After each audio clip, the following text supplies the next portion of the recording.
Thank you very much. Thank you. I want to thank Madame Rajavi for her extraordinary speech.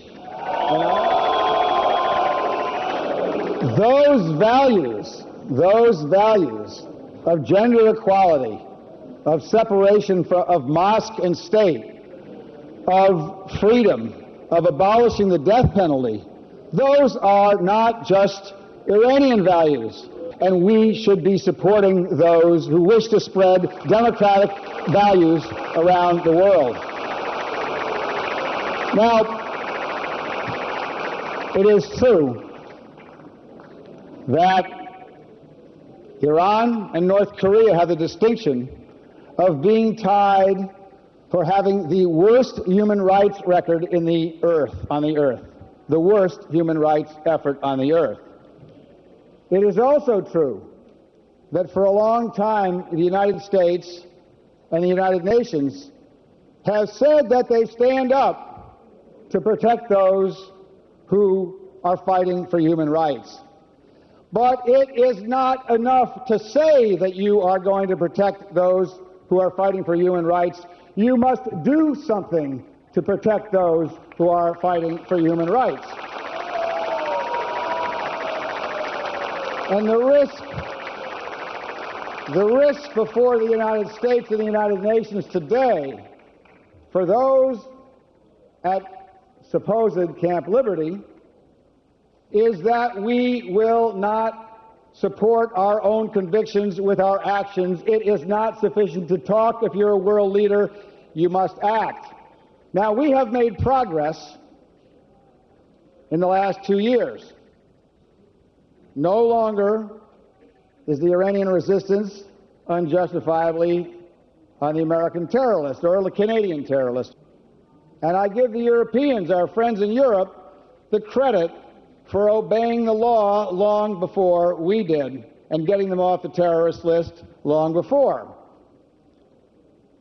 But the fact of the matter is that there are more than 3,100 Iranian dissidents who the United States of America disarmed with a promise to protect that are sitting in what amounts to a prison camp near Baghdad in Iraq. And I am an American who's proud of America, and I want to see America keep its promises now.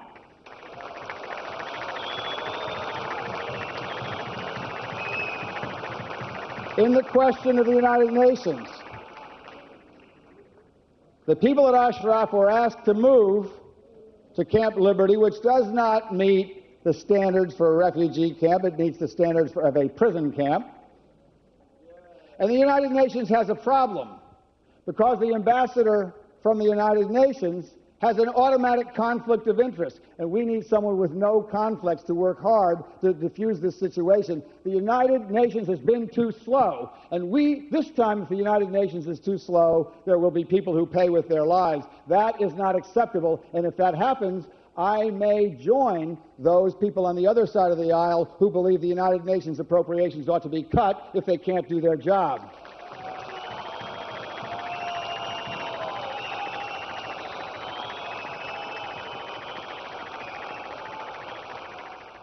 As Ambassador Richardson said, the regime in Iran represents the greatest danger on the face of the earth.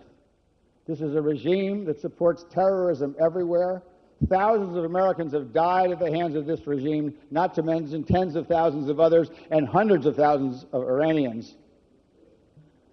And I say, the extraordinary quote that Madame Rajavi used from the mother of the Iranian blogger who was murdered, that he was a lion and that you are cowards.